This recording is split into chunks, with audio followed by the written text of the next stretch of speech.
Bronson Cave Incident, July 1st, 1985, Bloomington, Indiana. Two friends, 25-year-old Michael Hall and 24-year-old Roman Lazovsky, stood at the cave entrance inside Spring Hill Park. It had rained hard all night, but they were determined. Their plan was simple: follow the underground waterway from Bronson Cave all the way to its exit at Donaldson Cave. Roman had done it before. Wearing only shorts, tennis shoes, and carrying flashlights, they stepped inside. Immediately, they realized the cave had changed. The gentle stream they expected was gone. In its place was a waist-deep surge of fast, freezing water slamming against the cave walls. At first, they treated it like a challenge. They pushed forward, forcing their way downstream. But within minutes, the current strengthened. Turning around became impossible. The water was too powerful to fight. They were trapped in a one-way tunnel. Then the disaster hit. Roman lost his footing. The current ripped him off balance and swept him downstream, bouncing him against rock walls before he managed to grab a narrow ledge. He yelled a warning to Michael. Michael tried to move toward him, but the surge hit even harder. Michael was swept through the final stretch of the cave, and by sheer luck, slammed close enough to the Donaldson Cave railing to grab it.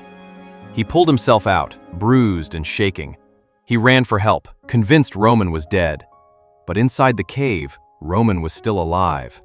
Freezing, soaked, and alone, he spotted a tiny crevice high above the water, a 6-inch wide ledge just big enough to wedge his body onto. He climbed up and locked himself into place. The cave was 54 degrees, the air damp, the draft relentless. He couldn't sleep. One slip meant falling straight into the torrent. To stay conscious, he talked to himself, imagined a companion, argued imaginary NBA draft picks. Anything to keep his mind sharp and his body from shutting down. Outside, rescuers gathered, but the floodwater made the cave almost impossible to enter. One rescue team advanced 600 feet before being forced back by the current. Another tried the Donaldson entrance, but the ceiling was completely submerged. Finally, 55 hours after Roman entered the cave, a rescue team in wetsuits located a low section in Donaldson Cave. A flashlight beam swept across the darkness and caught Roman's face wedged on the ledge. "We found him." Using a bullhorn, they told him to stay awake and stay calm. At 5 p.m., rescuer Steve Collins reached Roman's position and threw a rope across the churning stream. Roman tied it off. They attempted to pull him across. The anchor failed. Both men were ripped off the ledge and swept into the darkness, but a second rescue team further downstream caught them. They fitted Roman with a helmet, pulled a wetsuit top on him, clipped him to an overhead rope system, and slowly guided him out. At 8 p.m., Roman Lazovsky finally emerged from the cave, hypothermic, dehydrated, and barely conscious, but alive. After nearly 55 hours trapped above a freezing underground river, he survived one of the toughest cave rescues in U.S. history. Gun Barrel Passage Rescue, January 19, 1970. 31 adventurers hiked through freezing snow toward Knox Cave in New York. Among the group was 14-year-old Peter Veens on his very first trip underground. He wanted to prove he belonged with the older explorers. Most of them came for one reason: a passage so narrow and unforgiving that cavers treated it like a badge of honor. It was called the Gun Barrel, an 18-inch wide keyhole of rock stretching almost 60 feet, just big enough for a human body to squeeze through. Passing it meant you weren't just a tourist, you were a real caver. After hiking through the snow-covered forest, the group finally reached the entrance of Knox Cave, an icy sinkhole filled with snow, opening into a narrow, freezing black void. One by one, they climbed down into the mouth of the cave.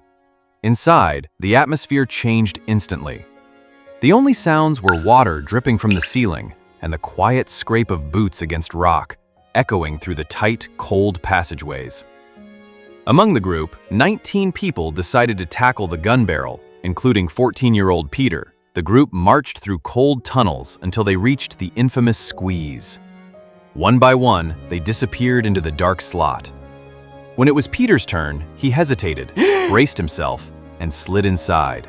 The gun barrel immediately crushed around him. The rock scraped his arms, ribs, and hips as he dragged himself forward using inch-by-inch movements. Breathing was difficult. Every pause felt like the ceiling was closing in, but 8 feet before the exit, the disaster hit. Peter's knee slipped into a narrow crack in the floor. At first, he thought he could pull it out with a twist, but the harder he pulled, the tighter the crack clamped around his leg. He was stuck. His voice echoed through the tunnel as he shouted for help, but the people ahead were already out of earshot. Only when the group noticed no one else was emerging did they turn back, and found Peter wedged in the passage, completely blocking the route. Now nobody could move forward or backward. They tried tugging his leg. They tried rotating his body. Every attempt made him scream. The temperature inside the cave began dropping. The group stuck behind him started shivering uncontrollably. Hypothermia was now a real threat for everyone. Finally, someone outside realized something was wrong and alerted authorities. By late afternoon, police and firefighters crowded the cave entrance. But nothing about this rescue was simple. The gun barrel was too narrow for tools, and any reckless pull risked breaking Peter's leg. Hours dragged on. Peter deteriorated fast, exhausted, freezing, and terrified. At one point, he became delirious, screaming that a snake was biting him. There was no snake, just panic and cold playing tricks in the pitch black. As night settled in and the temperature dropped even further, rescuers realized they were running out of time. Around 8:30 p.m., they came up with one final possibility. They lowered a thermos of warm, soapy water into the gun barrel. The team inside poured the mixture around Peter's wedged knee, while firefighters tied a rope around his ankle. Everyone coordinated the pull. Slow, controlled, exact. For a moment, nothing happened. Then the knee shifted. The rock loosened. And with one final gentle pull, his legs slid free. But the danger wasn't over.